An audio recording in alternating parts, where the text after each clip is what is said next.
Bonjour, bon réveil, merci d'avoir choisi i24 News pour commencer cette dernière journée de la semaine. On a un gros programme aujourd'hui, l'actualité est très dense, on est ensemble pour 2 heures, voici ce qui vous attend. Le roi Abdallah donc de Jordanie, vous le savez, le roi Abdallah d'Arabie Saoudite, est décédé cette nuit à l'âge de 91 ans. Il laisse derrière lui un héritage pas toujours très net de relations entre l'Occident, le monde arabe, des relations aussi un peu troubles, parfois également avec le terrorisme. Nous y reviendrons dans quelques instants. Au sommaire également des nouvelles tensions entre Israël et les États-Unis. Vous le savez, hein, l'invitation du Congrès américain à Netanyahou dans le dos de Barack Obama n'a pas du tout plu à la Maison-Blanche. On a appris hier que Barack Obama ne rencontrera pas Benjamin Netanyahou lors de son passage aux États-Unis, quelques jours avant les élections en Israël. Coïncidence? Nous le verrons dans un instant. Et en dernière partie, vous retrouverez Betsabé Salem, pour qui vous parlera de dépression hivernale. Ce sera juste avant la chronique Art et Culture de Maréchek. Voilà pour le programme. Alors, on va commencer donc avec la mort du roi Abdallah d'Arabie Saoudite cette nuit à l'âge de 91 ans. On va tout de suite prendre la direction de Riyad, où nous attend Romain. Bonjour, merci d'être avec nous. Vous êtes sur place, on ne peut pas exactement dire ni où, ni votre nom. Quelle est la situation sur place? Quelle est l'atmosphère aujourd'hui, ce matin? L'atmosphère est très calme. Nous sommes vendredi matin, traditionnellement le week-end ici en Arabie Saoudite, jour de prière. Et là, je suis dans le lobby de mon hôtel que je n'ai jamais vu aussi désert. Je suis au centre de Riyad, en fait, tout près de l'endroit où le roi est décédé cette nuit. Et la situation est très calme. Quel est le suite du programme de la journée? On sait que des obsèques sont prévues très rapidement. Alors, normalement, théoriquement, les obsèques vont être faites très rapidement et comme le commun des mortels, c'est-à-dire dans un linceul, directement à terre, sans aucune fioriture, sans aucune... rien de royal. Il sera enterré comme chaque musulman est enterré dans ce pays. Comment la nouvelle a été prise par la population sur place? C'est une continuité. C'est le prince Salman qui est devenu roi cette nuit a repris le pouvoir. Le prince Salman est quelqu'un de très important. Il a 79 ans. Il a été ça fait 50 ans qu'il est le gouverneur de la province de Riyad, qui est un poste très très important. Et si vous voulez, c'est un peu le médiateur au sein de la famille royale. C'est un des frères aînés du roi qui vient de décéder. Et donc la succession a été annoncée et la population a réagi totalement, normalement, calmement, comme ça avait été le cas lorsque le roi Fahad avait été mort en 95. Merci beaucoup d'avoir été avec nous, Romain, d'avoir répondu à nos questions ce matin. Ali Waked, bonjour. Bonjour Julien. Merci d'être avec nous, vous êtes spécialiste du monde arabe. Je suis également en compagnie de Daniel Haïk, bonjour. Moïse Fergan, bonjour. On va être dans un instant avec vous pour parler de la revue de presse, mais actualité oblige. Je me tourne vers Ali pour vos connaissances sur le monde arabe. On se pose évidemment beaucoup de questions. Vous connaissez bien la personnalité de ce roi. Comment est-ce que vous le décririez? Bon, je pense que le roi Abdallah était le roi effectif depuis les mi-années 96, quand son frère, le roi Fahd, n'était pas en état de gouverner, et donc il est roi effectif quelques années, même avant d'être monté sur le trône. Et d'un autre côté, il n'est plus roi effectif depuis quelques années. Ça, on peut moins le dire. Mais Julien, c'était peut-être la partie, depuis la reine de la famille Saoud, c'était peut-être la partie la plus intéressante du fait que le roi, il était traditionnel. On soupçonnait, on craignait même qu'il allait être trop islamiste par rapport aux autres rois, mais malgré son islamisme naturel, le roi était à la source de quelques réformes, comme par exemple l'établissement des élections municipales dans certaines parties du royaume, le fait que c'était sous son mandat que les femmes en Arabie saoudite pouvaient même se procurer des cartes d'identité, d'être reconnus comme une entité... Il a modernisé le royaume en quelque sorte. Ça, c'est un gros mot d'être modernisé, mais oui, par exemple, c'était sous la période du roi Abdallah que certaines femmes ont osé de conduire les voitures en Arabie saoudite, et c'était peut-être le premier roi à essayer de couper les tabous ou de trancher dans les tabous, par exemple, avouer qu'en Arabie saoudite, il y avait de la pauvreté. Ça, on ne pouvait pas imaginer qu'un roi de l'Arabie saoudite peut avouer qu'en Arabie saoudite, il y a la pauvreté et que dans certaines régions de l'Arabie saoudite, le tiers-monde, c'est une partie très avancée du monde par rapport à certaines régions rurales, notamment la partie est du royaume, la partie peuplée essentiellement par les chiites. Mais c'était ce roi, c'est peut-être très symbolique que le jour où le roi est mort, le Yémen est définitivement tombé dans les mains des Houthis chiites. C'est le plus grand échec du roi Abdallah, le fait que le Yémen, très stratégique pour l'Arabie saoudite, est tombé dans les mains de ses rivaux. Encore il y a quelques échecs, le fait qu'il a échoué dans le dossier syrien essentiellement, et qu'on ne peut pas dire qu'il a réussi le dossier iranien. Alors un autre tabou par rapport à l'Arabie saoudite et le monde arabe en général, c'est Israël. Daniel, je me tourne vers vous.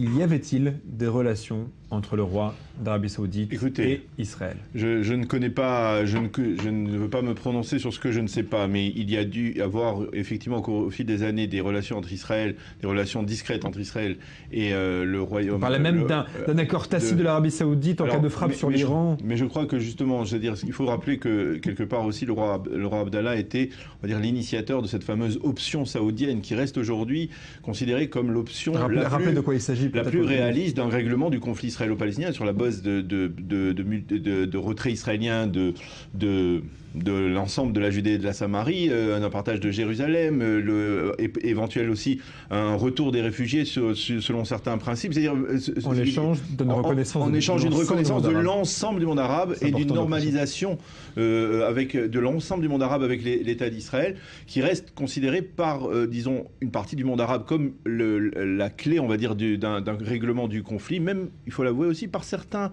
partis israéliens qui sont favorables à cette initiative. Et donc, quelque part, on va dire le seul héritage que le roi Abdallah d'Arabie Saoudite conservera, oui, c'est l'habitude, c'est qu'il est plus proche. Il est plus proche. On a l'habitude de parler plus du roi Abdallah de Jordanie. Mais effectivement, c'est le seul héritage qu'il laissera dans le cadre du conflit israélo-palestinien. Une dernière question avant de passer au reste de l'actualité, Ali. À quoi s'attendre demain? C'est évidemment les questions que tout le monde se pose. Est-ce qu'il y aura une continuité? Est-ce qu'il y aura un rapprochement plus clair, peut-être avec Israël également? À quoi doit-on s'attendre? Parce qu'on sait également que l'Arabie saoudite avait des liens très forts avec l'Occident et des liens pas très nets avec Al-Qaïda et d'autres organisations terroristes. Il faut s'attendre à deux processus, à mon avis, controversiels. Un, la continuité dans la famille royale et dans le système politique en Arabie saoudite. Mais deux, sur le plan intérieur, et ça, ce qui intéresse en ce moment-là les Saoudiens. Le deuxième processus, c'est de saoudiser le système politique et social en Arabie saoudite. La mort du roi Abdallah ouvre la guerre de succession et la guerre de politique saoudienne entre les membres de la troisième génération. Les membres de la troisième génération qui n'étaient pas satisfaits de l'état des choses en Arabie saoudite, que l'Arabie saoudite, avec toutes ses richesses, dans certaines régions du royaume, on pouvait parler d'un pays qui semblait plus à la Somalie et au Yémen, la grande Arabie saoudite d'un côté, et deux, cette troisième génération veut éduquer les Saoudiens à devenir, si vous voulez, elle veut former de l'Arabie saoudite un État-nation. Un État-nation que ce n'était pas le cas. C'était un groupe de tribus, un groupe d'entente tribale et familiale qui gouvernait l'Arabie saoudite. Et la troisième génération veut que l'Arabie saoudite devienne un État-nation, qu'elle aura une identité nationale. Par exemple, c'est cette troisième génération qui a été à la source de certaines lois qui obligeaient on ne pouvait pas être étranger en Arabie Saoudite et patron 100% d'une affaire, d'un business en Arabie Saoudite. C'est eux qui étaient à la source de cette législation qui disait au moins 60% à un Saoudien dans les affaires en Arabie Saoudite. L'Arabie Saoudite souffre du fait qu'il y a 60% de la force de travail est étrangère et en cas de crise, ces 60%, qu'est-ce qu'ils font? Ils envoient tous les mois des dollars en dehors de l'Arabie Saoudite, ce qui affaiblit encore les bases de l'économie saoudienne. Il y aura encore beaucoup à dire sur l'Arabie Saoudite. Daniel, le mot de la fin peut-être. Comment doit-on percevoir l'héritier, le nouveau roi, le roi Salman? Est-ce que par rapport justement d'abord à la menace iranienne et au conflit israélo-palestinien? On sait que l'Arabie Saoudite utilise aussi le cours du pétrole pour lutter contre l'Iran. Oui. Je dis, ça va être la continuité. La question la plus intéressante, le roi Salman, il est âgé de 79 ans, son état de santé n'est pas au meilleur, donc il est lui aussi très malade. Le roi, véritable homme fort. Et l'héritier, c'est le prince Moukren, qui ne jouit pas d'un consensus auprès de la famille royale. Et le roi Moukren, si jamais il devient le roi après le roi Salman, la guerre de succession entre les différentes branches de la famille royale va être ouverte, et ça, ce qui intéresse actuellement les Saoudiens. On passe au reste de l'actualité, notamment l'actualité locale avec vous, Maurice Ifergan, qui a attendu patiemment qu'on finisse de parler du roi d'Arabie Saoudite et non de Jordanie. Maurice. Oui, Julien, on va revenir à des choses plus prosaïques, et notamment à la campagne électorale qui se déroule ici en Israël. Alors, le quotidien Maariv, tout d'abord, qui titre sur un sondage électoral TNS publié hier par la première chaîne de télévision. Je rappelle que c'est une télévision publique. Alors, le Maariv affirme qu'il s'agit d'un renversement de tendance, puisque le Likoud passe en tête avec une projection de 26 sièges dans la prochaine Knesset. Le parti de Netanyahou repasse donc devant le cantionniste d'Herzog et Livni, qui est crédité de 24 sièges. Alors, selon ce sondage, 3 partis sont en recul. Kulanu de Moshe Kahlon, qui perd 3 sièges. Israël Beitenu d'Avigdor Lieberman, moins 2 sièges. Et Abayit HaYehudi de Naftali Bennett, moins 2 sièges également. Deux qui auront pu passer a priori du parti de Naftali Bennett au Likoud. Donc, je pense que c'est le vote utile qui reprend exactement le vote utile en faveur du plus grand parti.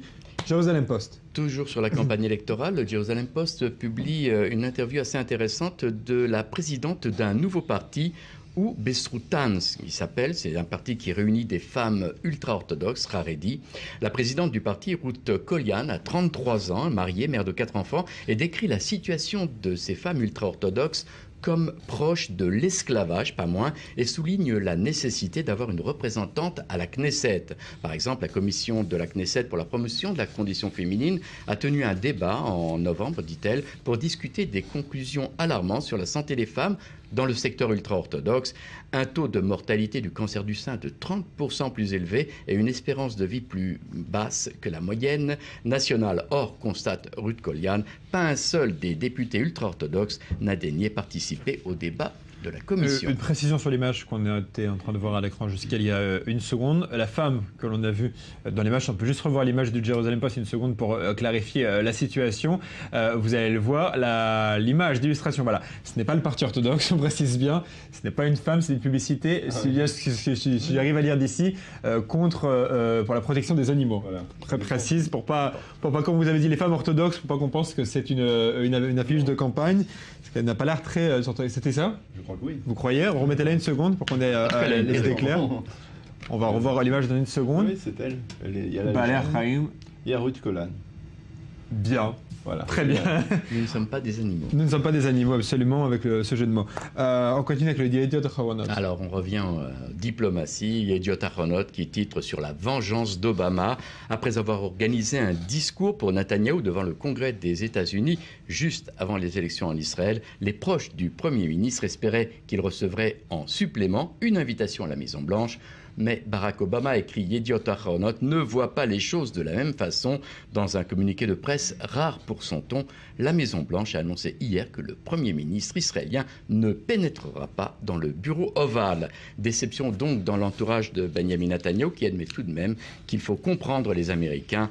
Mais des sources politiques à Jérusalem insistent sur le fait que Obama a humilié Netanyahou. Bien, on poursuit avec... On reparlera de Barack Obama et de Benjamin Netanyahou dans un instant. En attendant, on parle du journal Haaretz, journal de gauche Haaretz. Oui, la suite de cette histoire. Vous savez que le Premier ministre doit donc s'exprimer devant le Congrès sur l'Iran et le fondamentalisme islamiste. Alors, il y a eu une réaction aux États-Unis, notamment la chaîne de télévision Bloomberg, qui avait affirmé que le Mossad israélien était contre une intensification des sanctions contre l'Iran. Alors ce matin, le chef du Mossad, Amir Pardo, nie avoir déclaré qu'il était contre une intensification des sanctions. Il concède avoir rencontré 19 sénateurs américains le 19 janvier dernier à leur demande et avec l'approbation du Premier ministre, mais il n'a jamais dit qu'il était contre une intensification des sanctions contre l'Iran. Au contraire, le chef du Mossad se dit convaincu de l'efficacité exceptionnelle des sanctions contre Téhéran. On y reviendra dans un instant. On termine avec le quotidien gratuit Israël Hayom. Et on finit par Israël Hayom qui titre sur la tension dans le nord du pays. Ça envoie des renforts dans le nord et augmente le niveau d'alerte. Des unités d'infanterie, des blindés et d'artillerie supplémentaires ont été déployés le long de la frontière nord. Le dispositif de sécurité a été complété, précise le quotidien, par des batteries de missiles antimissiles Dôme de fer. Mais pour l'heure, les permissions des soldats n'ont pas été annulées et les touristes, eux aussi, n'ont pas annulé leur séjour et leurs excursions dans la région, mais il leur a été demandé de faire preuve de vigilance. Alors, on va continuer de parler de la situation dans le Nord. Avant d'ouvrir le débat, je vous propose de regarder ce reportage à quelques mètres à peine de la frontière, le reportage de notre envoyé spécial, Mathias Inbar. Regardez. Des soldats israéliens, carte à la main, qui scrutent la frontière avec le Liban. Derrière eux, 2 blindés, canon levé. Le ton est donné ici à Misgav-Am, à la pointe de la Galilée. Depuis la mort de Djihad Mournier, un cadre du Hezbollah dans la région de Kounetra, le mouvement chiite et l'Iran ne cessent de menacer Israël, accusé d'être à l'origine de l'opération. Alors, l'armée israélienne se prépare et se tient prête, même si pour ce responsable sécuritaire du village, il ne faut pas céder à la panique. Le Hezbollah d'aujourd'hui n'est pas celui d'hier. Lors de la Seconde Guerre du Liban, le Hezbollah, en tant qu'organisation terroriste, a opéré depuis le territoire libanais. Et nous l'avons spécifiquement frappé. Mais depuis, il fait partie du gouvernement libanais. Et s'il décide de lancer une opération de grande envergure, depuis ce même territoire libanais, il y a un risque. Et le Hezbollah le sait, qu'Israël réponde avec la plus grande force nécessaire. Betzalel est peut-être confiant, mais sur la route qui nous mène à Methoula, une autre localité en bordure du Liban, ce barrage de l'unité de la police militaire rappelle que le calme est relatif. Une fois sur place, nous y retrouvons Patricia et Robert. Ils habitent à 300 mètres de la frontière. La veille, ils ont été priés de rester chez eux en raison de menaces d'infiltration. Finalement, fausse alerte, mais la tension demeure. Effectivement, ils peuvent rentrer à n'importe quel moment. Ce qui s'est produit d'ailleurs il y a quelques années de ça, il y a eu beaucoup d'infiltrations. Mais quand on voit beaucoup d'activités militaires, on se dit, bon oui, il se passe quelque chose. Donc là, on fait plus attention, comme hier soir par exemple. Entre deux discussions, un hélicoptère des Nations Unies survole le ciel libanais et scrute les faits et gestes du Hezbollah. C'est pas une vie pleine de dangers, j'apprécie énormément. Je me sens en sécurité parce qu'on est tellement bien entouré de militaires. Et je pense qu'on est un peu trop près du village d'Hezbollah pour qu'il nous fasse quoi que ce soit. Je crois qu'on est trop près. Je crois que s'ils doivent faire quelque chose, ça va aller beaucoup plus loin que où on est. La base militaire en question, la voici. Quelques mètres en contrebas, 2 tanks qui surveillent la localité. Notre présence n'est d'ailleurs pas la bienvenue. En signe de plus que l'armée israélienne renforce sa présence dans le nord du pays, tant sur la frontière syrienne que libanaise. Derrière cette base militaire israélienne, à 50 mètres, le Liban et surtout le village de Kila, l'une des places fortes du Hezbollah. Voilà pour ce reportage de Mathias Inbar. Ali, on entend beaucoup parler de rumeurs selon lesquelles le Hezbollah creuse sans fin des tunnels à la frontière nord. Il y a même des vidéos qui circulent sur WhatsApp où on entend des bruits de construction, des bruits comme ça, les habitants qui approchent le téléphone du lavabo ou de la cave, on entend des bruits. Vous confirmez ? Selon les sources que vous avez dans le monde arabe. J'étais pas dans ce tunnel pour confirmer, mais c'est pas une information. La dernière chose qu'on peut dire sur cette information, c'est qu'elle nous surprend. Le Hezbollah n'a pas arrêté de reconstruire Non, je ne surprend pas du tout. Le Hezbollah, il est là depuis très longtemps. Les inspecteurs de l'ONU peuvent confirmer que le Hezbollah n'a pas cessé son activité infrastructure. C'est vrai qu'il n'a pas fait avancer des armes au-delà de la ligne de 1702, mais... Pardon. C'est direct. Mais le travail de Hezbollah, les efforts de reconstruire son infrastructure n'ont pas cessé. La grande question, Julien, c'est est-ce que le Hezbollah est en train de copier exactement son infrastructure qu'on a vue au sud du Liban, au plateau, à la partie syrienne des plateaux du Golan, qui sont encore la partie de ces plateaux qui sont encore dans les mains du régime et non pas dans les mains des rebelles djihadistes dans cette région. Mais tous les signes au Liban, et moi je parlais avec beaucoup de Libanais ces derniers jours, la quasi-totalité des Libanais avec lesquels j'ai parlé ont écarté une éventualité d'une attaque traditionnelle de la part de Hezbollah. C'est ça la question que je voulais vous poser. Est-ce que le Hezbollah, de toutes les manières, a les capacités de riposter au raid d'Israël supposé en Syrie? Il a les capacités.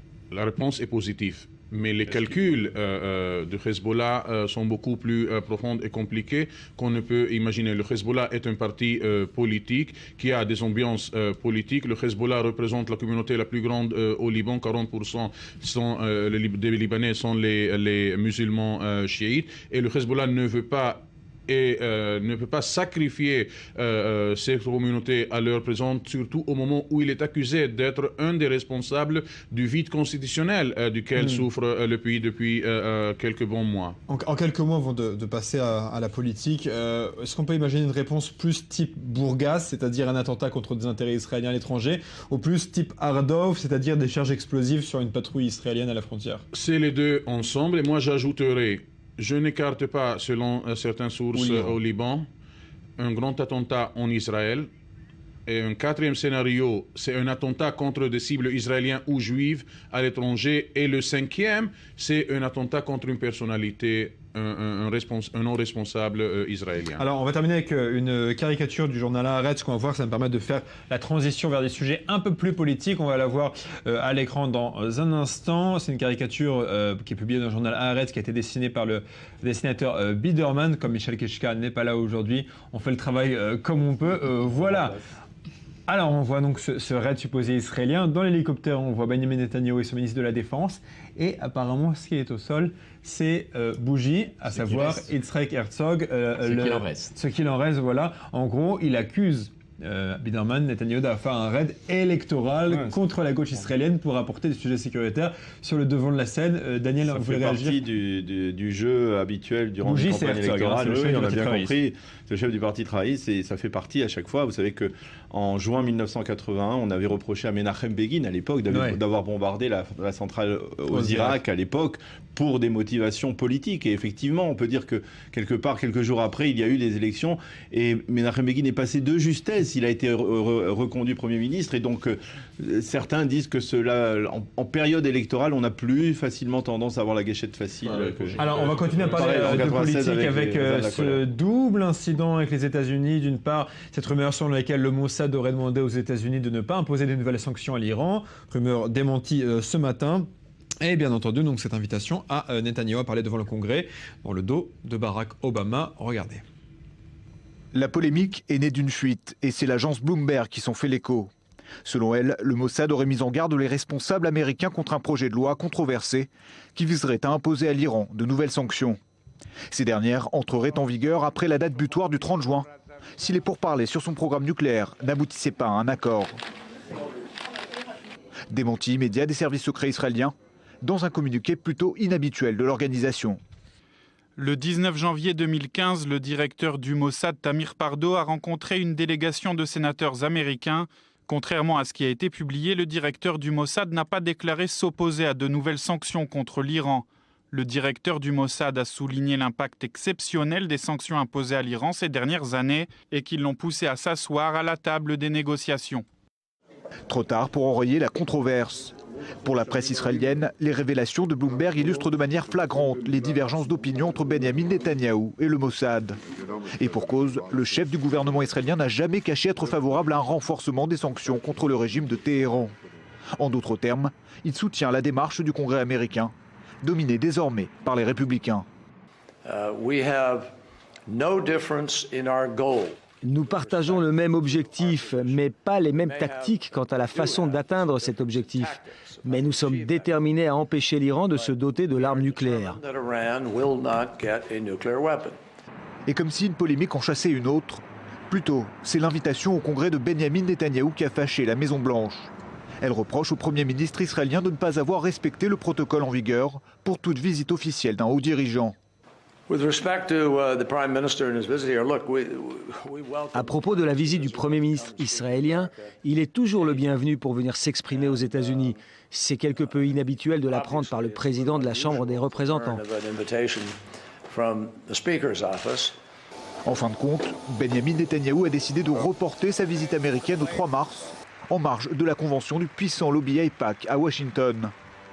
À seulement 15 jours des élections législatives israéliennes, et face à un public conquis d'avance, Bibi pourra alors s'offrir un ultime grand show public et aura l'occasion de réaffirmer sa détermination à faire stopper le programme nucléaire de l'Iran. Daniel, Barack Obama qui n'invite pas Netanyahou, c'est une chose. Netanyahou qui va parler devant le Congrès américain, a priori c'était un mois avant les élections. Maintenant il a demandé à changer la date pour parler deux semaines avant les élections.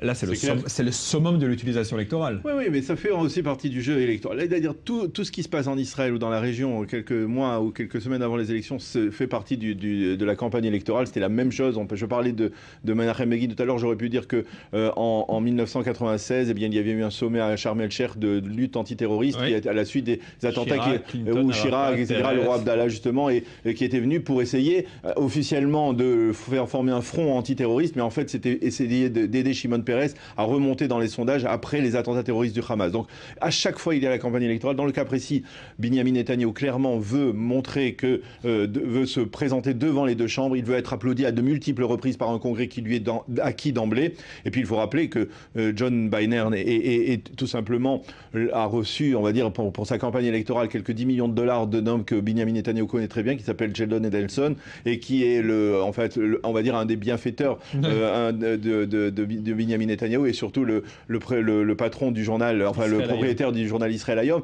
Donc effectivement, il y a là un jeu, et il y a effectivement, mais de la part des Américains, de la part de la Maison-Blanche, il y a une volonté de ne pas s'impliquer dans cette campagne électorale, et c'est la raison pour laquelle, c'est une tradition, les Américains ne recevront pas Benjamin Netanyahou parce que c'est trop proche de la campagne électorale, ils ne veulent pas influencer. Merci beaucoup Daniel Haïk, reste avec nous, on se retrouve tout de suite après un journal d'information. On va retrouver aussi Daniel. Il sera question du sommet qui a eu lieu hier à l'ONU contre l'antisémitisme, voilà notamment les images de Bernard-Henri Lévy avec son discours qui a été retransmis hier. On se retrouve après un flash d'information présenté par Daniel Goldming.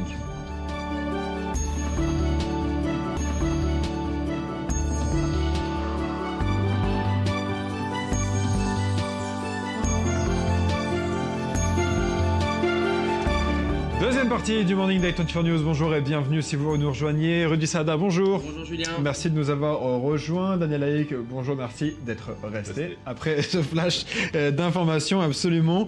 On va parler avec vous, Daniel, d'antisémitisme, du sommet qui a eu lieu hier à l'ONU, assez historique on peut le dire, contre l'antisémitisme. On va voir d'abord, si vous le voulez bien, des extraits de deux interventions. Celle de Bernard-Henri Lévy, le philosophe français qui sait s'illustrer aux grandes tribunes de ce monde, et Ban Ki-moon, le secrétaire général de l'ONU. On écoute leurs interventions. C'était retransmis hier en direct sur i24 News.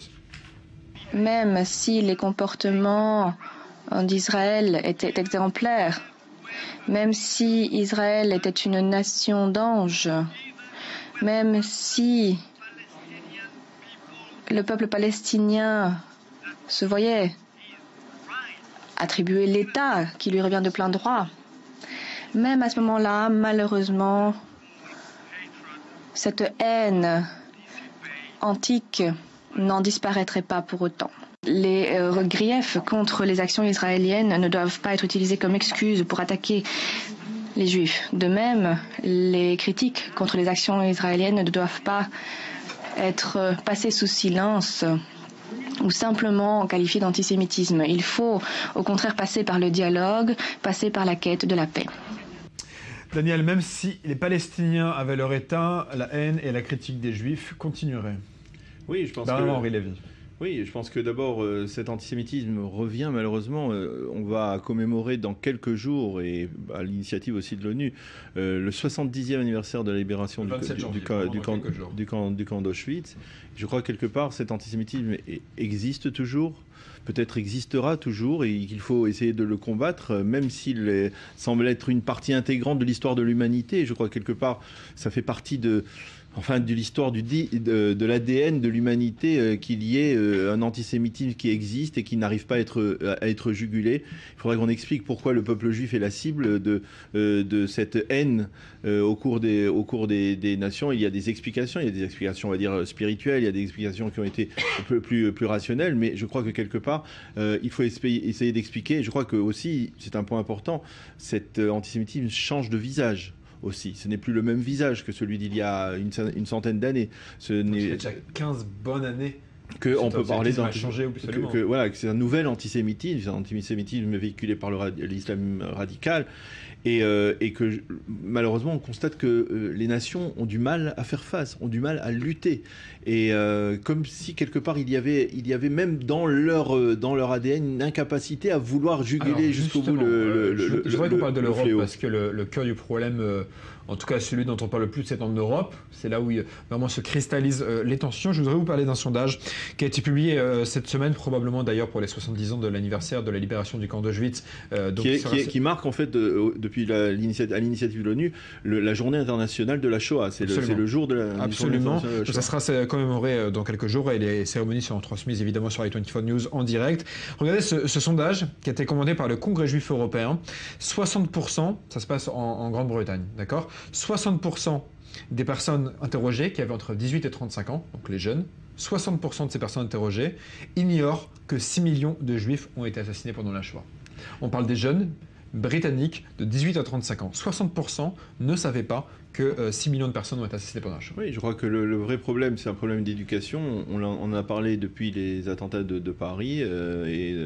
Effectivement, il y a un problème d'éducation. En France en particulier, l'éducation nationale a du mal à faire passer le message. La Shoah. Oui, la France enseigne la Shoah, mais elle ne l'enseigne pas peut-être dans les endroits où elle devrait être enseignée avec beaucoup plus d'acuité. Peut-être, on a beau parler de cette fameuse minute de silence qui n'avait pas été respectée dans de nombreuses écoles, dans certaines écoles, à la suite des attentats. On a parlé du fait que des jeunes enfants dans les écoles ne voulaient pas écouter l'histoire de la Shoah parce que quelque part ils faisaient un amalgame avec ce qui se passait dans le conflit israélo-palestinien. Et quelque part, c'est vrai que le conflit israélo-palestinien cristallise une forme de haine envers les Juifs, et que finalement on n'arrive pas à faire passer le message, la gravité de ce message. Et je crois que quelque part, c'est effectivement, je ne sais pas si ce sommet est suffisant, parce que comme il y a 15 jours à Paris, il y a eu un front commun contre le terrorisme, eh bien je crois qu'il est temps qu'il y ait un front commun des leaders, des chefs d'État, des premiers ministres, des chefs de gouvernement contre l'antisémitisme, et pour essayer de juguler ce fléau. Justement, toujours en Europe, Frans Timmermans, j'espère que je prononce bien son nom, il est premier vice-président de la Commission européenne, et il a tenu à mettre en garde le vieux continent, je crois que c'était hier ou avant-hier, mercredi pour être précis, il a tenu à mettre en garde les dirigeants de l'Europe contre le départ des Juifs d'Europe. Oui. Maintenant, une question sur ce point. Il met en garde, d'accord, mais quel est l'intérêt pour les dirigeants européens d'empêcher le départ des Juifs d'Europe ? Regardez, historiquement, en 1492, lorsque les Juifs ont été chassés d'Espagne par la reine Isabelle la catholique à l'époque de l'Inquisition, eh bien, à partir de ce moment-là, le royaume espagnol a commencé à chuter. Le prestige, l'aura qu'avait le royaume espagnol de l'époque a commencé à baisser. Une nation qui chasse ses Juifs est condamnée soit à disparaître, soit à s'affaiblir, et elle s'affaiblit essentiellement moralement. Vous voulez dire que et je crois que quelque part, on le comprend très bien, et il y a des gens comme Manuel Valls qui sont totalement imprégné de cette notion que Manuel Valls, même Ségolène Royal aux obsèques des 4 victimes à Jérusalem l'a dit, une France sans les Juifs n'est pas la France. Et je crois que quelque part, les Juifs de France, les Juifs accompagnent l'histoire de France depuis la création de la France, bien avant que la France soit la France. Et donc quelque part, si effectivement les Juifs devaient partir massivement, s'il y avait un mouvement massif... Parce qu'actuellement, on est parti 7 000 Juifs l'an dernier qui sont partis de France. On parle de 10 000 cette année. Je crois qu'il faut être. Je crois qu'il faut. Sur 2 millions. Je crois qu'il faut être clair. On vit une période charnière. On vit une période où si les autorités françaises ou européennes ne prennent pas les mesures qui s'imposent pour lutter contre le terrorisme de l'islam radical, contre l'antisémitisme, dans toutes ses formes, la forme antique et la forme renouvelée, on va dire, eh bien, quelque part, il y aura un départ. Il y a un départ, mais tout le monde ne va pas partir. L'ensemble de la communauté juive de France ne va pas partir. Il y aura toujours des Juifs de France. Et je vais dire une chose, on a remarqué en Pologne que même dans la Pologne qui est devenue quasiment un État Judenrein sans Juifs, comme le souhaitaient les nazis pendant la guerre, au lendemain de la guerre, eh bien l'antisémitisme s'est manifesté avec beaucoup plus de dureté. Il y a eu des massacres au lendemain de la Shoah par les Polonais. Donc quelque part, ce n'est pas la présence de Juifs qui stimule, on va dire, l'antisémitisme, mais c'est une maladie chronique. Alors, on va totalement changer de sujet. On va revenir ici en Israël. Tout à l'heure, on a parlé des inquiétudes à la frontière nord avec ces rumeurs de construction de tunnels et ces bruits de construction que certains habitants du nord entendaient. Vous allez voir que les habitants du sud d'Israël ne sont pas pour autant plus rassurés, notamment avec le départ des troupes de Tsahal. Regardez. Qu'ils soient de Nirim, de Ein Hashlosha, de Nahal Oz ou encore de Kfar Aza, ils ont tous passé le dernier été au rythme des sirènes et des tirs de roquettes. 6 mois après la fin de l'opération Bordure Protectrice, les kibboutz frontaliers de la bande de Gaza portent encore les stigmates de la guerre. Pourtant habitués au conflit armé, les habitants peinent toujours à reprendre une vie normale. Ce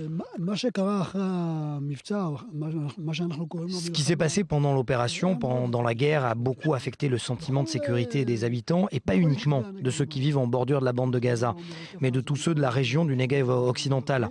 Beaucoup de familles ont quitté la région et ne reviendront jamais vivre ici. Un sentiment d'insécurité largement partagé et qui s'est renforcé ces derniers jours avec le départ des soldats. Bon, il se peut très bien que l'armée a toutes les infrastructures en place pour nous protéger. Mais le problème, c'est qu'ils ne communiquent pas avec nous, qu'ils ne nous disent rien. Ils auraient pu envoyer un représentant afin de nous expliquer pourquoi c'est désormais sans risque de retirer les soldats, histoire au moins de nous rassurer. En faction à l'entrée des kibboutz ou occupés à surveiller les alentours, cette présence militaire rassurait la population. Le sentiment de sécurité est parfois plus important que la sécurité elle-même. Et à 2 mois des élections, les habitants de cette région agricole d'Israël se sentent délaissés au profit d'autres populations. Nous souffrons notamment du fait que la grande majorité des ressources et des budgets sont consacrés non pas au Negev ou à la Galilée, mais aux implantations de Judée-Samarie. Historiquement à gauche sur l'échiquier politique israélien, les habitants des kibboutz changeraient progressivement de bord. Oui, il y a pas mal de gens des environs ces dernières années qui étaient de gauche, voire même d'extrême gauche, et qui se retrouvent aujourd'hui à être du centre ou même de droite. Vous savez, je suis très sioniste. Je suis venue habiter ici parce que je croyais dans ce pays et dans cette armée. Mais j'ai vraiment perdu la foi et je ne suis pas la seule. J'ai vraiment perdu la foi depuis cet été. Une perte de confiance vis-à-vis des autorités de la part d'une population qui ne demande qu'à être prise en considération. Nous, on a l'impression que la guerre n'est pas finie. C'est notre sentiment. Alors oui, c'est vrai, on récupère doucement, on essaye de retrouver un quotidien. Nous ne voulons pas partir d'ici. Nous pensons que nous sommes là où nous devons être, mais nous avons besoin d'aide du gouvernement. Et peu importe qu'il soit de gauche, du centre ou de droite, qu'il fasse quelque chose, qu'il nous montre qu'il est là avec nous. Les Israéliens qui vivent ici dans les localités en bordure de la bande de Gaza n'ont pas besoin de regarder bien loin pour voir les menaces qui les guettent. Et pour eux, peu importe qui remportera les prochaines élections, tant que le prochain Premier ministre se penche très sérieusement sur les problèmes que connaît la région depuis trop longtemps déjà. Voilà donc pour ce reportage de Maël Ben-Nolial à la frontière sud d'Israël, vous l'avez compris, où les enjeux sont encore très présents, notamment avant les élections et la crainte de la population qui sera sûrement un enjeu des élections israéliennes. Daniel, je pense que vous êtes d'accord avec moi. Rudy Saada, rebonjour, merci donc d'être là ce matin pour la revue du web. Évidemment, on va commencer avec quelque chose d'actualité, forcément le titre régional, la mort du roi Abdallah d'Arabie Saoudite. Alors, pas mal de messages de condoléances et de rest in peace Abdallah sur Internet. On va avoir quelques messages de condoléances, notamment du Qatar. Voilà, nous avons perdu un père, un grand leader, un roi en humanité. Voilà, alors ça, c'est une certaine partie des internautes, mais pour être tout à fait honnête, il faut regarder le flot de tweets, de critiques qui arrivent ce matin sur Internet. Par exemple, Juliette qui habite en Israël nous dit si on écoute ce qui se dit ce matin aux États-Unis, le monde vient de perdre un grand héros de la paix au Moyen-Orient, donc avec un petit peu d'ironie. On va continuer dans ce même genre de tweet. Là, c'est quand même plus dur. Si le diable existe, il aura les bras ouverts pour l'accueillir. Voilà, je vous laisse traduire vous-même. Et puis on termine avec un dernier tweet qui dit que l'industrie de l'armement française est en deuil avec la mort du roi Abdallah. Les internautes ne sont absolument pas tendres et rappellent la loi très dure en Arabie Saoudite et le parcours du roi Abdallah au niveau des droits de l'homme. C'est surtout ce qui ressort d'Internet ce matin. Oui, d'ailleurs, on avait vu, en préparant cette émission, on avait visionné beaucoup de vidéos d'atrocités qui se passent en Arabie Saoudite. On avait hésité à en passer une partie, on a essayé de ne le pas faire, mais on rappelle en effet cette loi assez dure, très dure même, qui existe en Arabie Saoudite. On change totalement de sujet. Totalement de sujet. On revient avec quelque chose peut-être de plus culturel, de moins dur. Ça parle de Madonna, son album qui a été piraté, pas par n'importe qui. Par un Israélien. Par un Israélien, c'est le complot sioniste, comme d'habitude, Rudy. On l'a su hier. Alors voilà, à l'époque, c'était en décembre, elle était folle de rage.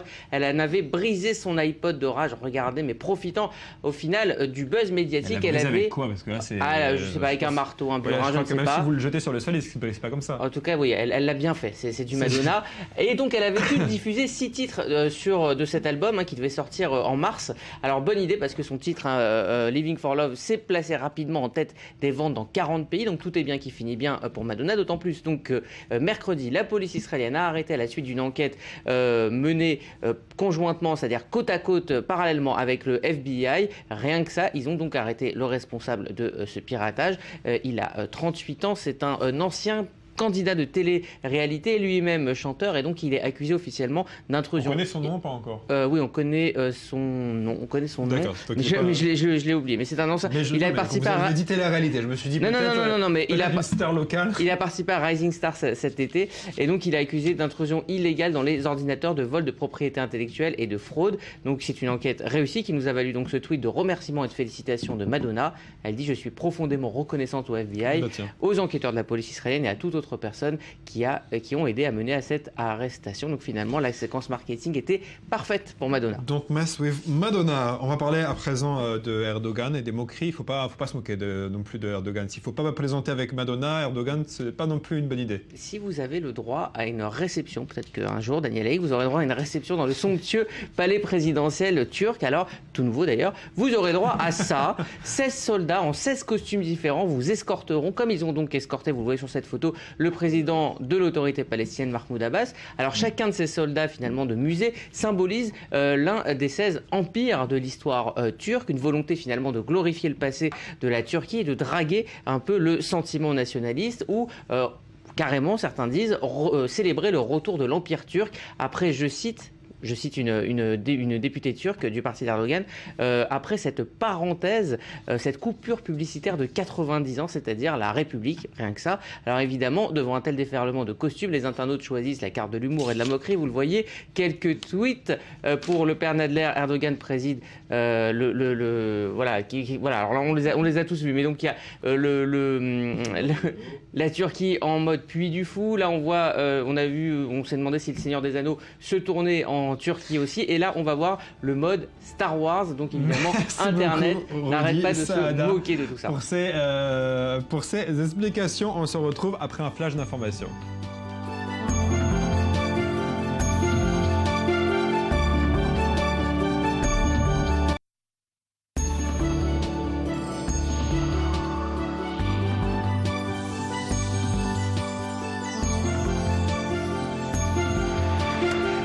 Troisième partie du Morning d'I24 News. Bonjour et bienvenue. Si vous nous rejoignez, Bethsabée, bonjour. Bonjour Julien. Ça va? Vous allez bien? Très bien. Vous êtes contente d'être avec nous ce matin? Ah bah, je suis ravie. C'est mon 5e jour de la semaine. C'est 5e jour de la semaine. Très bien. C'est mon 6e. Rassurez-vous. Elle est contente tous les jours. Mais elle est contente tous les jours et même on est content d'être avec vous. Bethsabée, je vais vous donner la parole dans quelques instants. Maurice, merci d'être revenu après la revue de presse tout à l'heure. Vous serez avec nous tout à l'heure dans un instant pour parler des élections en Israël, du journal de campagne. Dieu sait qu'il se passe des choses en Israël. Ce matin, un chauffeur taxi m'a dit une phrase très vraie, je pense que vous serez d'accord. On est un tout petit pays et pourtant il y a de l'actualité tous les jours. Je pense que vous serez tout à fait d'accord avec cette affirmation. Bethsabée, vous allez nous faire les 5 clics, mais on va d'abord regarder un reportage sur l'Ukraine, si vous le voulez bien, qui fera le lien avec votre premier clic. Regardez la situation, vous savez, les combats s'intensifient dans l'est du pays. Regardez. Nouvelle flambée de violence dans le Donbass. Un tramway a été percuté de plein fouet par un obus dans un quartier de la ville relativement épargné jusque-là. Aujourd'hui, ce matin, dans le quartier Lénine, au sud de la ville, un tramway a été frappé à la suite de bombardements. Des civils sont morts dans l'explosion. Selon les informations préliminaires, le bombardement a été commis à partir d'un mortier monté sur un véhicule qui sillonnait la ville. Il s'agirait d'un mortier mobile. C'est donc un regain de violence qui gangrène la province séparatiste ukrainienne. Mais si les séparatistes pro-russes et l'armée s'accusent mutuellement de l'attaque, pour la population acquise au pouvoir de Moscou, il est clair que Kiev est responsable. Nous avons entendu l'explosion et on a couru ici. Ensuite, nous avons vu le bus détruit, une voiture en morceaux et beaucoup de cadavres. Il y avait un homme blessé dans un bus, il appelait à l'aide. Il y avait aussi un cadavre derrière nous et beaucoup de blessés. Qu'attendent-ils de nous? Une colère populaire qui s'est traduite cet après-midi par un regain de violence. Prisonniers des rebelles, une vingtaine de soldats ukrainiens ont été contraints de défiler dans les rues de Donetsk sous les insultes de la foule. Les habitants ont ensuite délibérément blessé les soldats, leur envoyant des objets et des morceaux de verre depuis leurs fenêtres. Et de leur côté aussi, les autorités se renvoient la responsabilité, se reprochant mutuellement de ne pas opérer une démilitarisation plus rapide. Les rebelles de la République populaire de Donetsk et de la République populaire de Lougansk ont déjà soutenu le calendrier d'élimination des armes lourdes, conformément à l'initiative du président russe. Et nous espérons que les dirigeants ukrainiens feront la même chose. Alors qu'une sortie de crise semble plus improbable que jamais et que les négociations entre Kiev et Moscou sont en point mort, l'OTAN vient d'annoncer que l'intensité des combats était comparable à celle d'avant le cessez-le-feu. En tout, on dénombre au moins 5000 morts depuis le mois d'avril en Ukraine.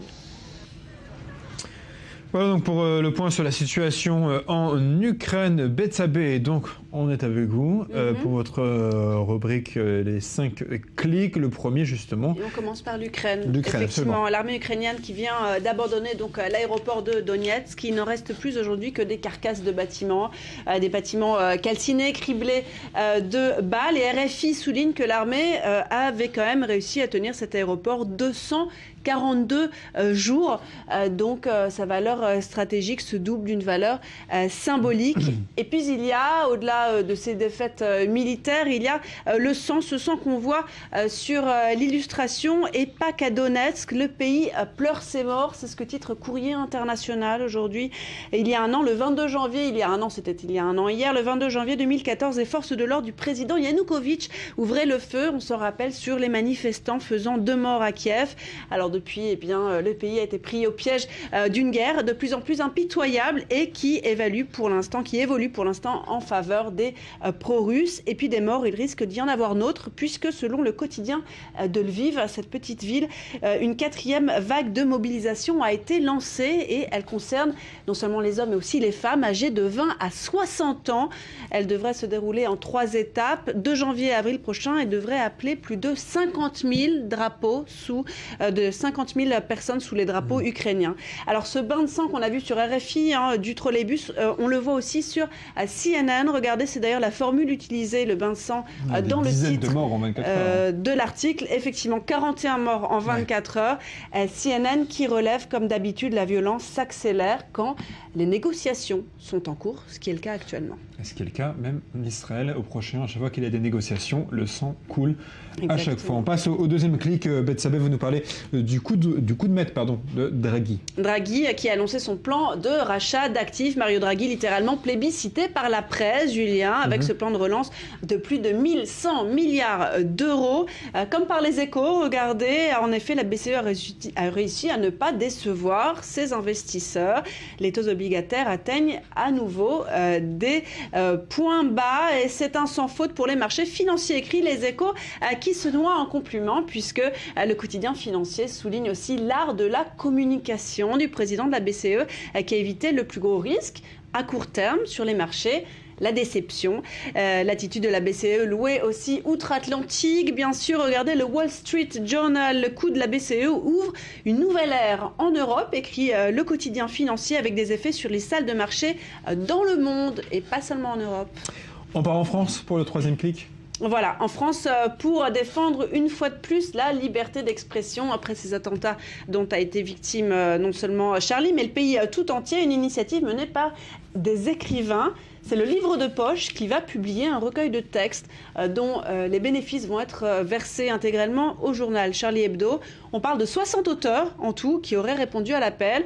Alors du coup, on va avoir un bouquin qui sera un mélange de textes classiques, fondamentaux et de textes d'auteurs nouveaux. Parmi ces auteurs contemporains qui ont répondu à l'appel, il y a Jacques Attali, Maxime Chatham, Philippe Claudel, Bernard Pivot ou encore Catherine Pancol. Et parmi les classiques, eh bien, on a Victor Hugo, Diderot et bien sûr Voltaire, dont son traité sur la tolérance servait d'étendard durant la marche républicaine, écrivait le Figaro. Ce sera en librairie le 5 février en France pour le prix de 5 €. Charlie Hebdo va devenir un hebdomadaire rentable pour une fois. Voilà. Bethsabée, je peux me permettre une question peut-être délicate sur ce sujet, mais vous ne pensez pas qu'il y a tout de même un petit effet cynique de récupération autour de Charlie Hebdo Peut-être pas cynique, mais en tout cas une volonté peut-être de rattraper la balle au bond. Et évidemment, on peut se demander si c'est l'occasion de faire des profits, de faire de la pub. Absolument. Voilà. Avec le nom de Charlie, de se placer du bon côté. Je pense c'est encore une fois, c'est une question d'intention. C'est difficile de décrypter les intentions. En tout cas, publiquement, officiellement, c'est une œuvre qui est... C'est une initiative qui est intéressante, en tout cas. Boris, vous en pensez quoi, tous ces artistes qui se autoproclament « Je suis Charlie », peut-être pour être du bon côté de l'histoire. Moi, je dois vous dire, je ne suis pas Charlie. Nous sommes Charlie. Moi, je viens d'une génération où on disait « Nous sommes tous des juifs allemands et nous sommes tous Charlie ». Et ce jeu m'énerve un peu, m'irrite. Je trouve qu'il y a beaucoup d'individualisme, et notamment cet individualisme nous ramène au libéralisme et à l'argent. Vous voyez. Et la compagne de Charb avait dit, Jeannette Bougrab avait dit, elle a beaucoup critiqué ceux qui n'ont pas aidé Charlie Hebdo pendant toutes ces années où ils étaient attaqués, ou toutes ces années où ils étaient critiqués. Tous ceux même qui ont accusé Charlie Hebdo de racisme et d'islamophobie, c'est peut-être aussi une manière pour toutes ces personnes de se racheter, de faire oublier leur silence pendant toutes ces années. D'avoir bonne conscience. D'avoir bonne conscience. Bon, on va continuer à parler d'une autre initiative contre les atteintes à la vie privée. Voilà, c'est une autre initiative, cette fois contre les atteintes à la vie privée. Effectivement, il s'agit d'une mannequin danoise, cette fois-ci Emma Holten, elle s'appelle. Elle a été victime de revenge porn, ça veut dire que ces clichés ont été à elle aussi dérobés et publiés sur Internet à l'envi. Et pour se remettre, d'une certaine façon, elle a décidé de répliquer en posant nue, raconte Libération notamment, nue ou presque, puisqu'elle ne porte qu'une petite culotte, sur ces clichés qui ont été publiés. Et il s'agit, explique-t-elle, en fait, dans une vidéo aussi, de se réapproprier en fait son droit à exposer sa nudité comme bon lui semble, après le traumatisme qu'a été la publication non consentie de ces clichés. Alors pas sûr que ça suffise quand même à la soulager totalement, puisque comme le rappelle le Guardian, ça fait déjà 4 ans que des milliers d'internautes se partagent ces photos, l'insultent aussi par mail sur Facebook, que ça a détruit sa vie, explique-t-elle, et qu'elle est encore harcelée à ce jour sur Internet. Et on termine avec des idées pour annoncer votre grossesse. Donc, est-ce que vous avez un message à nous annoncer aujourd'hui en direct? Je pensais que ça vous intéresserait, Il est Julien. 9h21, heure de Tel Aviv. Bethsabée, nous vous écoutons. Je pense qu'on a eu assez d'annonces dans la rédaction ces derniers mois sans vouloir donner de nom. Alors, le magazine Elle pioche des idées pour annoncer sa grossesse parmi celles qui ont plus plu en fait sur les réseaux sociaux. Alors, vous avez ne pas ouvrir avant le 10 juin 2011, ça date un petit peu. Ouais. C'est l'inscription qui figure sur une carte qui accompagne donc ce gros ruban façon œuf de Pâques qui entoure le ventre de cette maman. Voilà, bon ça c'est pour ceux qui ne sont pas très très extravagants quand même. Alors vous avez les photographes américains, voilà, c'est un autre genre, plus animal. Chris et Adrian Scott, ils ont utilisé leur chien pour annoncer l'arrivée. À bon entendeur salut, ça a plu à Julien cette annonce. Le chien a bord un t-shirt avec écrit grand frère. Et puis alors ma préférée, voilà, je vous la montre tout de suite, un t-shirt « Je suis enceinte » porté par une jeune femme et l'autre qui indique « Je ne suis pas le père » porté par sa partenaire. Je trouve ça très mignon. Bon. Bien, sans commentaire. Merci beaucoup Bethsabée. Maurice. C'est de l'information. Oui, Julien. On reparle politique israélienne après cette parenthèse enchantée sur les grossesses. Oui, Julien, je vous ai sélectionné les quelques informations sur cette campagne électorale qu'il fallait avoir retenue cette semaine. Et tout d'abord, la première information, c'est la liste unie arabe qui a vu le jour hier soir. Alors, ce sont les 4 partis arabes israéliens, Hadash, Balad, Ta'al et le mouvement islamique, qui se sont unis dans une liste commune. Alors, le premier de la liste, en tête de liste, c'est Eman Ouda de Hadash. Je veux Ahmed Tibi qu'on connaît bien. Hadash qui est plutôt judéo-arabe qu'arabe. Oui, c'est assez étrange de voir un parti judéo-arabe s'allier avec des partis qui sont comme Khalil Zouabi qui détestent Israël. Oui, alors c'est le paradoxe, mais le fait est que ces 4 partis ont été contraints de s'unir parce que chacun d'eux seuls risquait de ne pas passer le seuil d'éligibilité donc, et de se retrouver en dehors de la Knesset. Le seul moyen... L'union fait la force. C'est ça, s'unir pour pouvoir accéder à la Knesset. Alors, 2 femmes, Imad Tomer Suleiman de Hadash et Hanin Zouabi de Balad qui figurent sur la liste en place éligible. Alors à noter que dès le moment où on a annoncé l'union de ces partis arabes, il s'avère qu'il y a une hausse de 10% de la volonté des Arabes israéliens de se rendre aux élections et donc ils atteindraient finalement un taux de participation assez proche de celui des Israéliens à 70%. À noter encore que la liste arabe unie est créditée de 11 sièges à la Knesset. Voilà pour les Arabes. Maintenant, il se passe aussi du remue-ménage au centre de l'échiquier politique. Voilà, et au centre de l'échiquier politique, il y a ceux qui n'ont pas voulu s'unir, par exemple. Il y avait un sondage qui a été publié cette semaine qui donnait finalement une liste commune Kahlon, Kulanou, Yair Lapid, Yesh Atid, 24 sièges, 2 partis centristes qui devaient s'unir, qui auraient obtenu 24 sièges, soit finalement le plus grand parti en Israël, puisque le Likoud, dans ces cas-là, n'aurait obtenu que 20 sièges et les travaillistes 16. Donc ils se seraient retrouvés vraiment en tête et peut-être avec la possibilité de former le prochain gouvernement. Yair Lapid a couru derrière Moshe Kahlon pour le supplier de procéder à cette union, une union qu'a refusé Moshe Kahlon, qui croit encore à ses chances et qui veut courir tout seul. Sachant qu'il est crédité de 9 sièges tout seul. Aujourd'hui, oui, 9 sièges et Yair Lapid 8. Bon, les égos ont repris le dessus dans le centre du pays. À gauche, cette fois, on est passé des Arabes au centre. Gauche, extrême gauche, extrême gauche, disons, avec le parti Meretz qui a publié aujourd'hui la liste de ses candidats. Alors, une liste finalement assez terne. Finalement, il n'y a pas eu de surprise. On s'attendait à quelque chose de révolutionnaire de la part de Meretz. Mais finalement, les étoiles sont parties. Il est resté Zehava Galon avec son parti traditionnel, les gens qu'on connaissait. Et comme la liste est assez grise, figurez-vous que Zehava Galon a voulu lancer sa campagne électorale et elle a trouvé une idée. Elle a publié un clip où l'on voit, vous allez voir, un mariage. On regarde.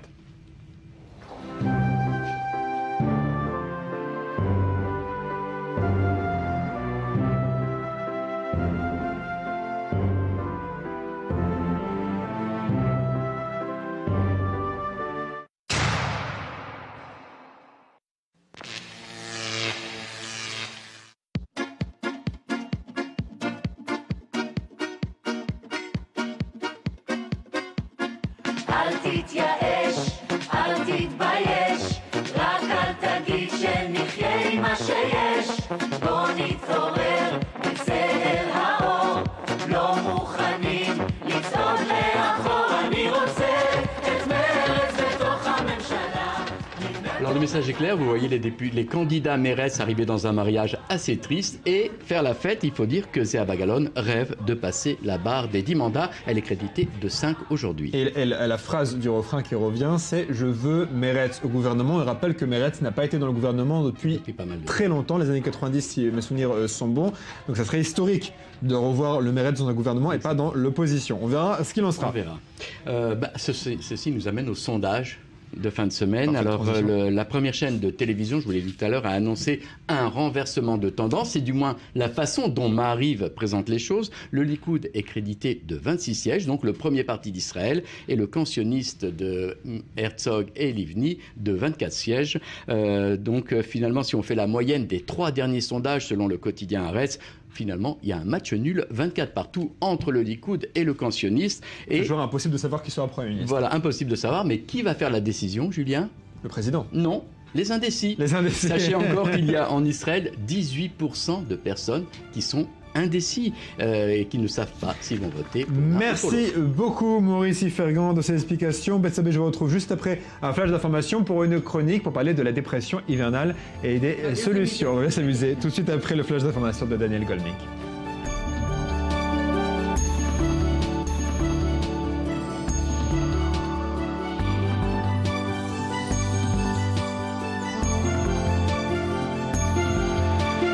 Quatrième et dernière partie du Morning. Bonjour et bienvenue à ceux qui nous rejoignent. Un plateau exclusivement féminin. Marie, bonjour. Enfin presque, mes invités sont féminins. Marie, bonjour. Bonjour. Merci beaucoup d'être avec nous comme chaque vendredi pour parler art, culture. Mon plaisir. On sera avec vous dans un instant. Tout d'abord, je suis encore avec vous. Betsabé, merci d'être resté. Et vous êtes accompagné aujourd'hui d'une invitée. Bonjour Ziva. Bonjour. Ziva Bracha, vous êtes psychiatre, vous exercez à Tel Aviv. C'est la deuxième fois que vous venez sur ce plateau. Cette fois-ci pour parler de quoi, Betsabé ?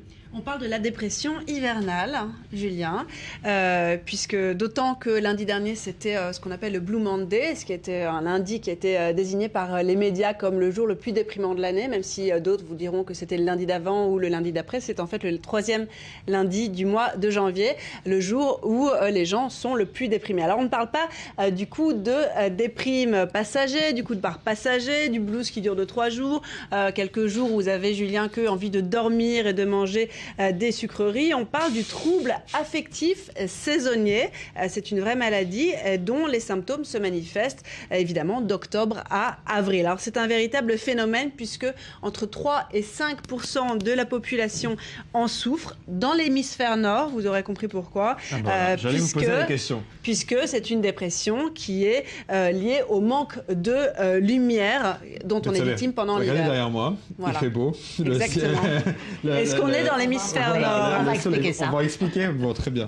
Alors c'est pourquoi les chercheurs ont remarqué qu'en fait les personnes qui sont atteintes par cette dépression hivernale sont aussi victimes d'une chute de la mélatonine. Qu'est-ce que c'est ? C'est une hormone qui dépend de l'exposition de la lumière. Vous êtes bien agité, Julien. Non, mais je trouve ça extrêmement intéressant parce que ce que vous dites sur le soleil, j'imagine qu'il va y avoir une explication dans un instant quand je vais vous donner la parole. Mais derrière nous, il y a un énorme soleil, un immense ciel bleu et la mer, et j'ai du mal à imaginer qu'on puisse avoir une dépression hivernale dans une ville aussi belle et incroyable que Tel Aviv, mais vous allez nous expliquer ça dans quelques instants. Comment savoir si on est touché ? Alors les symptômes, vous avez notamment l'absence de motivation, difficulté de vous concentrer, la passivité, la mélancolie, le sentiment de fatigue et parfois même des pensées suicidaires dans les cas les plus prononcés. Alors quelles sont les particularités de cette dépression ? Parce que vous allez me dire, Julien, jusque-là, bon, ça a l'air d'une dépression comme une autre. Eh bien, les personnes qui sont atteintes ont tendance à trop dormir, trop manger, surtout des sucreries. Et la mélancolie a surtout lieu en soirée. Le pic de mélancolie, c'est en soirée, alors qu'en général, dans les autres types de dépression, eh bien, c'est le matin qu'on n'arrive pas à se lever du lit. Mais attention, une fois encore, ces symptômes, ils doivent durer plusieurs jours, voire plusieurs semaines pour qu'on puisse vraiment parler d'épisodes de dépression. Est-ce qu'il y a des catégories de population plus touchées que les autres ? Alors, a priori, les femmes et les femmes âgées de 18 à 45 ans, c'est le cas de 75 à 80% de cette dépression hivernale. C'est un trouble qui peut commencer à l'âge de 10 ou 12 ans, même si en général, il vient surtout après la puberté. Et apparemment, il y aurait un facteur héréditaire puisqu'on retrouve cette dépression hivernale dans les mêmes familles, dans une même famille. Bien. Bon, est-ce qu'il y a un traitement au moins ? Alors, vous avez des antidépresseurs, spécifiques spécifiques, ce qui ne fait pas forcément plaisir de prendre des médicaments. Alors à noter, il y aurait apparemment des aliments aussi qui aideraient. La spécialiste va nous dire si elle est d'accord. Elle semble hocher de la tête. Vous avez notamment le saumon, les sardines, le chocolat, les graines de lin, les agrumes et l'avoine, pas crue évidemment, Julien, avant que vous fassiez une blague, je vous sens extrêmement agité. Et puis vous avez une autre méthode qui serait efficace quand même à 50% des cas, c'est la photothérapie. Qu'est-ce que c'est ? Eh bien, c'est une méthode où le patient s'expose à la lumière au moins 1 heure par jour sous une lampe spéciale, donc ça peut se faire à la maison, j'imagine. Bien, Ziva, vous êtes donc psychiatre, c'est la deuxième fois que vous venez sur ce plateau, je le disais. Pardon, excusez-moi. Est-ce qu'on peut tout d'abord résoudre ce mystère du soleil, parce qu'elle a dit thérapie possible, 1 heure de soleil par jour. Et on a de la chance. Et on habite à Tel Aviv. Magnifique. Alors, est-ce qu'on est plus touché dans des pays comme la France, par exemple, qu'en Israël ? Exactement, et on a des données très spécifiques. En Floride, c'est 1,4%, et en Alaska, c'est 9,5%. Alors, les mêmes populations, les mêmes critères démographiques, tout venant. Par contre, en Finlande, il n'y en a pas. Et je vais expliquer. Il n'y a pas de dépression hivernale ? Il n'y a pas les pourcentages de 9% d'Alaska. Voilà. Mais malgré que ce soit un pays du Nord. Tout à fait du Nord. Et alors, en effet, les journées sont plus courtes. Si ça arrive, et en Israël, on envoie des formes subcliniques, ce qu'on appelle, ça arrive pas, on n'a pas besoin d'arriver aux antidépresseurs, comme vous avez dit, des formes subcliniques, un peu plus de fatigue, légères, tout à fait. C'est parce que les journées sont plus courtes quand même. À 5 heures, il n'y a plus de soleil. J'avance déjà peut-être toutes les questions, les réponses. Non, pas du tout, allez-y, c'est très intéressant. Le résultat tout simple, c'est il faut aller déjeuner dehors, il faut sortir dehors à midi. Donc ça, c'est un conseil pour tous ceux qui travaillent dans des entreprises, tous ceux qui travaillent dans des espaces fermés. Il faut ne serait-ce que descendre, prendre son déjeuner en soleil, ou ne serait-ce qu'ici en bas au port de Jaffa, pour ceux qui travaillent dans le coin. Est-ce qu'il y a des personnes qui sont plus concernées en fonction peut-être de leur état de santé ou de leur rythme ? Tout à fait. On parle beaucoup d'hérédité versus environnement. Aujourd'hui, on sait que gene-environment interaction, l'interaction gène-environnement, ou bien physiologique versus psychologique, ou bien biologique versus affective, les gens me posent la question. Et on sait que on utilise les modèles écologiques, l'un influence l'autre. Alors, il y a les phénomènes héréditaires, mais il y a aussi l'environnement. Et l'environnement, ce n'est pas seulement l'attachement à sa maman, ou les bébés qui ont un traumatisme, ou les traumas qu'on a à l'âge adulte. Et l'environnement, c'est aussi l'environnement physique, il ne faut pas oublier. Et les gens... C'est-à-dire l'environnement physique. Qu'est-ce que vous voulez dire par là ? Si on habite près des arbres, d'une forêt, de la mer... Mettez-vous au vert, on dit en psychiatrie... Marie, vous qui voyagez beaucoup, par exemple, pour voir beaucoup d'expositions dans le monde entier... Est-ce que les tableaux, c'est Est-ce que, d'une part, oui, les tableaux, c'est une excellente question, mais j'y avais pas pensé. Mais d'autre part, vous qui voyagez beaucoup, donc vous passez à Paris, vous passez à Londres, vous passez en Israël, est-ce que vous ressentez une différence d'humeur lorsque vous revenez à Tel Aviv, à la mer, que lorsque vous allez à Paris ? Je pense que le jaune et le bleu israélien, local, a une énorme influence sur l'état d'esprit. Quand on se lève dans le soleil, au soleil, on est plus joyeux. Quand il fait gris, quand il fait noir, il pleure dans mon cœur comme il pleut sur la ville, a dit, je crois, Jacques Prévert. Magnifique phrase. C'est vraiment... Et sur les artistes aussi, ça influence beaucoup. Même si les artistes travaillent dans des espaces fermés, intimes, souvent ils ne voient même pas la couleur du ciel, mais même la route, sachant que dehors, on prend des bonnes énergies, je pense. Le psychiatre valide. Oui. Valide un peu plus. Je vais te dire davantage. Quand je suis rentrée en Israël il y a 10 ans, j'habitais à côté de Bougratchov, et en allant vers la mer, que je fais tous les jours à 8h du matin, et je me suis dit, j'ai les poumons qui s'élargissent quand je vois ces bleus. Il y a les Guinat London là-bas, il y a la mer, les bleus de la mer, j'ai les poumons. Il y a un neveu à moi qui a deuxième année école de médecine à Paris, qui est venu, je lui dis, regarde, je vais décrire un nouveau réflexe rétinopulmonaire. Il me dit non.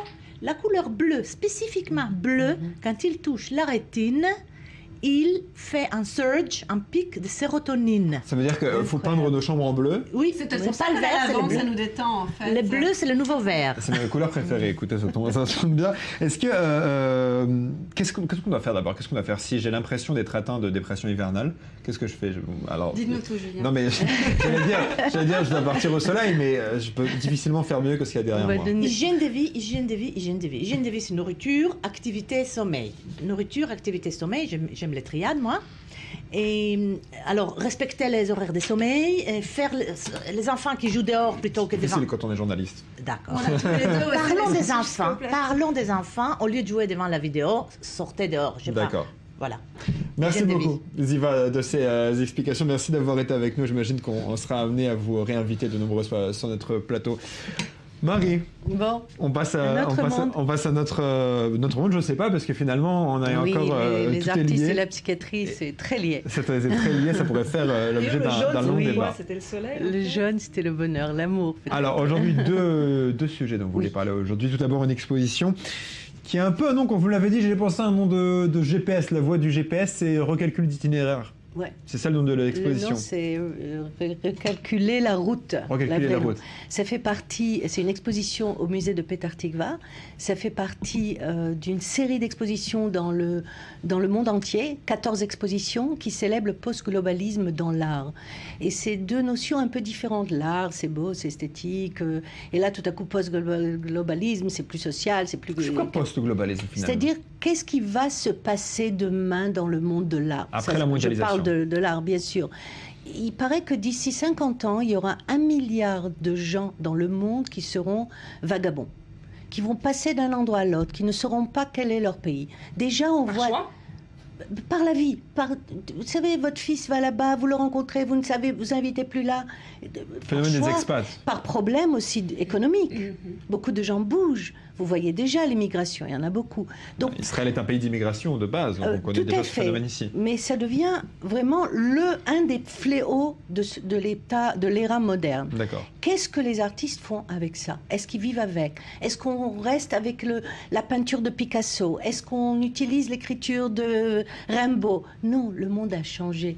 On le récalcule. Donc là, il y a une série d'artistes. Ça a été fait avec la Pologne. Ça fait partie de la Biennale de Poznan. Et il y a des artistes polonais, internationaux, israéliens. Et là, voilà. Nous avons ici, ça passe trop vite. Bon, si on pouvait arrêter là. Une des plus grands, au musée de Petah Tikva, un des travaux les plus impressionnants. J'y ai passé, je crois, une demi-heure. Ça m'arrive jamais un travail. Tout ça, c'est magnifique. Vous voyez les différentes couleurs des gens, On devient presque un bal masqué. D'accord. Il y a l'artiste israélienne qui va en Afrique, qui se peint le visage en blanc et qui parle de le post-colonialisme, de quoi elle a l'air là-bas. Donc elle vient comme un clown animer le plateau. Ici, nous avons, il y a 4 artistes qui se sont branchés pour mettre une sorte de ballon Led Zeppelin dans l'espace. Le ballon d'observation un peu comme ça. Voilà, en haut, et il vous décode grâce à 2 lumières de côté. Il vous filme. Il vous met votre ombre sur un écran et après il fait une printer, une impression de ce que vous avez fait. Donc ça devient vraiment la surveillance, ça vient Big Brother watching you. Wow. C'est incroyable. En fait, c'est ça l'expo. Elle parle de nos... Et un côté futuriste. Complètement du fait de l'influence de la technologie sur l'art.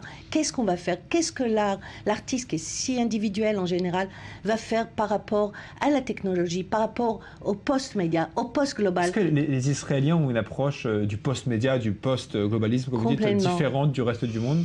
Je dirais pas différent, mais on est très new age, cutting age. Comme on est un jeune pays et qu'on a autant de technologies ici, donc on est très sensible à ça.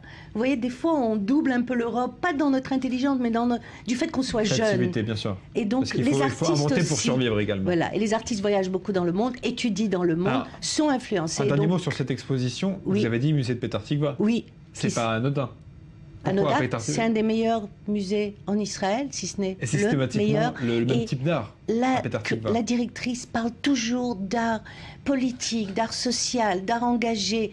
On ne peut pas parler de fleurs en 2014 quand le monde autour de nous bouge autant. Chapeau, Drorit Goraré, la directrice. Bien, alors on passe à une deuxième exposition plus légère. En fait, ça rassemble 36 artistes, c'est bien ça, qui ont un point commun. c'est pas ce qu'ils dessinent, c'est pas ce qu'ils créent, c'est d'avoir tous eu un prix de la part du ministère de la Culture israélien. Chapeau. La Et semaine c'est- prochaine, je serai à votre place, je vous interviewerai. Chapeau. Avec and grand the winners plaisir. are. J'aime beaucoup, c'est comme à l'Oscar, on est là, and the winners are. Et après, il y a la liste des 36 artistes, absolument, qui ont été choisis, chacun pour sa qualité, chacun pour son innovation. Ce qui est incroyable, ces expos, en général, elles sont assez... un peintre, magnifique peintre, voilà. Ma préférée, mon Celle-là. artiste, c'est du dessin. Regardez bien ce dessin. Il est presque spirituel. Il existe à peine. C'est du crayon fait par Yifat Betzalel, une artiste qui D'accord. était très en montée. Et là, on a ses visages cachés, on dirait de soldats. Mais la première impression On a dirait été presque une faite... photocopie. Oui, trop claire, elle n'a comme pas ça. terminé. Voilà, C'est comme une absolument. esquisse. Et en fait, c'est basé sur les amants de Magritte. Magritte a fait un superbe tableau où les amants s'embrassent sans se voir avec un foulard. Donc, vous voyez, l'histoire de l'art est retracée par les artistes israéliens. C'est 36 artistes qui, en général, c'est des expos assez anodines, pas très intéressants. Bon, chacun est très content avec sa famille, mais... Et là, ils ont réussi à créer... Du bleu, c'est bon pour la dépression hivernale. Vous voyez, il y en a beaucoup. Ils ont réussi à tracer une exposition que je vous conseille tous d'aller voir au musée de Tel Aviv. Musée de Tel Aviv. Au musée de Et Tel c'est Aviv. jusqu'à demain soir. Non, c'est Ça en a le temps, encore 3 celui-là mois. D'accord. Voilà. Et d'en rentre... je veux juste dire qu'en général, les artistes qui ont des... Voilà, c'est fait en carton. L'échelle est faite en carton. Oui. Donc, ce qu'on voit n'est jamais ce qu'on sait. D'accord. C'est ça l'histoire de l'art contemporain. Donc, le socialisme, le sionisme, Ça, c'est le l'air d'être un socialisme. savon, mais en fait, oui, c'est c'est un truc, une pierre avec pierre, ouais. des mots philosophiques. Il faut ramasser les immigrants à travers le sionisme et le socialisme. C'est ce qui a marqué sur cette petite pierre. Donc, oui. Ziva, j'ai une question. Ça aide contre la dépression d'aller voir des expositions, mais ça peut être un bon conseil que vous pourriez donner aussi, Marie, Bien pour ceux qui sont sûr. Mais c'est déprimés par connu. le temps d'aller voir de l'art. Changer d'idée, méditer, voir des choses s'ouvrir, belles. voir voilà, Oui. ça aide. Ça aide. Donc vous conseillez, vous Je validez conseille. le Avec conseil. un chocolat dans la poche. quand Avec même. un chocolat dans la bouche, poche. c'est mieux. Et avec Marie à côté de nous pour nous expliquer, parce que je suis sûr que si on y va tout seul, on va passer à côté de l'essentiel. Écoutez, Marie, il nous reste quelques secondes. Le nom de l'artiste avec lequel vous êtes le plus connecté dans cette exposition? Dans la dernière, Yifat Betzalel, Betzalel, c'est le qui est que vous avez dit tout à vraiment l'heure. le dessin, je pense qu'un vrai artiste se mesure à sa qualité de dessin. Merci Voilà. beaucoup Marie, merci beaucoup Betsabé et merci beaucoup Ziva de vos explications. Ça fait plaisir d'avoir un psy en plateau. C'est la fin de ce morning. Tout de suite un flash d'informations présenté par Daniel Golding. Passez un excellent week-end sur notre antenne.